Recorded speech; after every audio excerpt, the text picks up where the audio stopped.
In an American Aldi, a quarter goes into a slot before the cart will move. Much of the product is still sitting in the cardboard cases it arrived in. And at the register, you bag your own groceries at a counter along the wall. In most stores, friction like that reads as failure. Here, it reads as evidence. You can see what the store is not spending money on, and the low price starts to sound more believable because of it. Which raises the question, why would a company that has repeated this format across continents leave the inconvenience where the customer can see it? The first read is almost automatic. This looks like a store that ran out of money. Fewer options on the shelf. Fewer of the small courtesies you stopped noticing years ago because someone else paid for them. So you file it under cheap. And cheap usually means something is being taken from you. But almost nothing here was removed by accident. Behind every missing comfort, there is an operating decision. And those decisions were built to work on each other.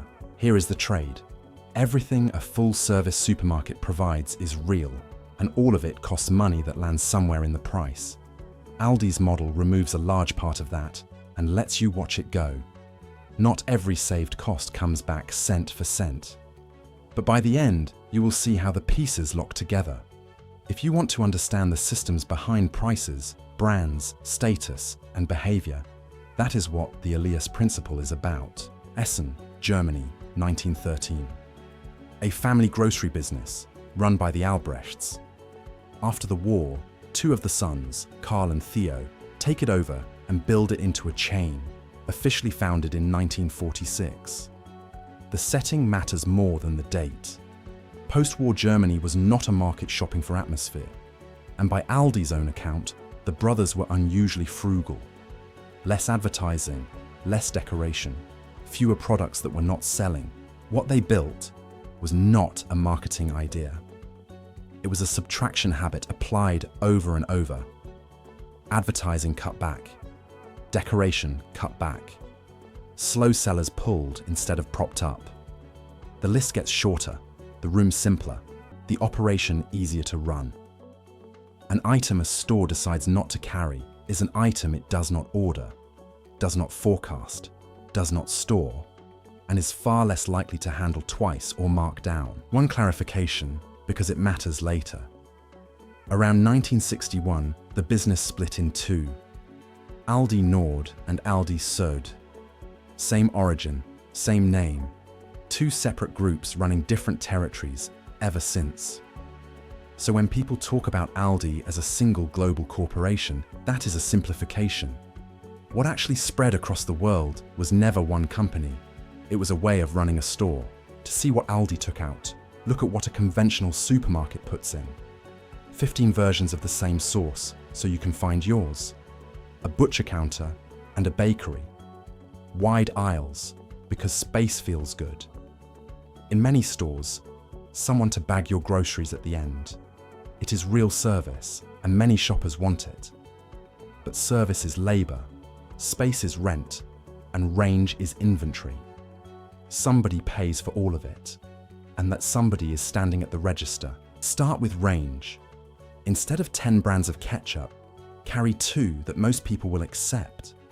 What follows is not glamorous, and it is the whole engine. The volume that would have been split across 10 labels concentrates into the few you selected, which changes what you can negotiate. You forecast a handful of lines instead of dozens. Restocking gets faster because there is less to find, and a shopper facing 2 options tends to finish faster than one facing 12. Now change whose name is on the package. A national brand arrives carrying its own advertising, its own packaging, its own margin expectations. With a private label, the retailer holds more of the terms. The specification, the packaging, which supplier wins the contract, where it sits on the shelf, and how hard the price gets negotiated. It does not make marketing free, and the product inside is not simply the famous one in a plain wrapper. What it means is control. In the United States, as of 2025, Aldi said more than 90% of what it sells is its own brand, which brings us to the cardboard. For many products in a conventional store, Someone opens the case, lifts out every unit, faces it neatly on the shelf, and breaks the cardboard down. That is labor, repeated all day, every day. Cut the top off the case and slide the whole thing into position, and dozens of small movements collapse into one. The box is not laziness. It is a stocking format, and unlike almost every other cost decision in retail, this one sits at eye level where the customer reads it. Then there is the work the store hands to the customer. In the American stores, a cart takes a quarter you get back on return, which reduces how often staff have to retrieve carts from the lot and leaves those hours for work inside the store. You bag your own groceries at the counter along the wall, which trims the labor tied to the checkout itself and helps keep the lane moving. These are market-specific habits, not universal rules. Practices differ country to country, and the saving is not buried in a spreadsheet. You perform it yourself. The same logic runs behind the register. Aldi's own job descriptions describe store associates who move between tasks across a shift: running a register, stocking, merchandising, cleaning. Fewer specialized posts, more people who can cover the whole rhythm of the room. That is efficient, and it is demanding work. Anyone telling you this model comes without trade-offs is selling you something, and it is not groceries. Put it together. Separately, none of it is impressive. Fewer items means larger orders per item and a lower unit cost. Owning the label means setting more of the terms. A short list means a smaller building, and a smaller building means less rent and less lighting. Cases on shelves mean faster stocking, and faster stocking means fewer hours. That is what the word powerful means here. Not one clever idea, but a set of choices where each one makes the next one cheaper. And a store simple enough to open again elsewhere without designing it from scratch. This is where it stops being about groceries. Nobody audits a supply chain from an aisle, so we read stores by what they spend on appearance. You are not only judging the food, you are judging what the store spent before you arrived.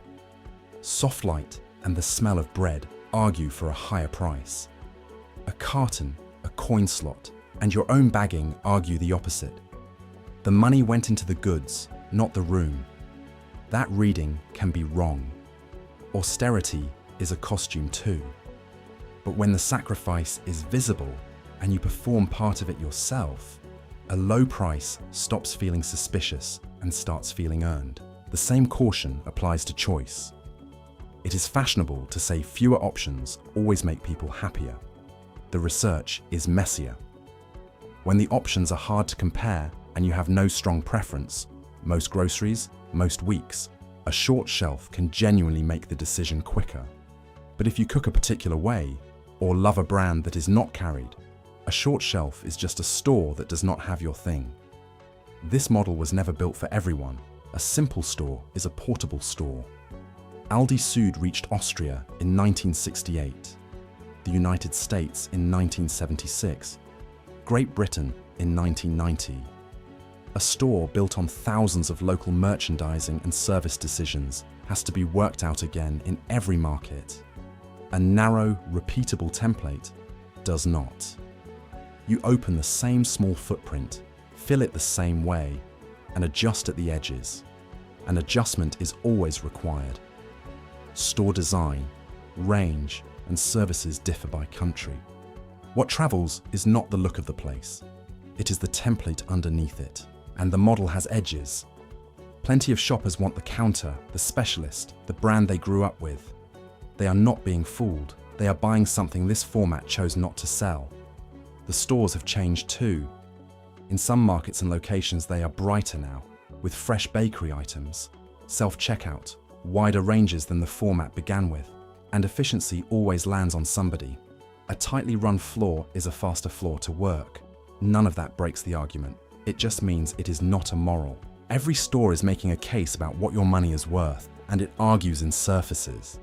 A premium grocer adds comfort, so a higher price feels like more. A discounter strips it out, so a lower price feels honest. Neither signal is automatically true. The skill is separating what a business shows you from how it runs. A surface is cheap to change. An operation is not. And if that is the kind of lens you want to build, subscribe to the Elias principle before the next system hides in plain sight. Back at the front of the store, same coin in the slot, same cases on the shelves, same counter where you finish the job yourself. Nothing in the room has changed. What has changed is that none of it reads as absence anymore. The carton is a stocking decision. The quarter is cart retrieval, handed back to the customer one trip at a time. The short shelf is a purchase order and a rent bill. This store is not hiding what it refuses to do. It is the first thing it shows you. So, take the question with you. Every business you deal with has decided what to remove and whether to let you see it. Sometimes what is missing is neglect. Sometimes it is efficiency.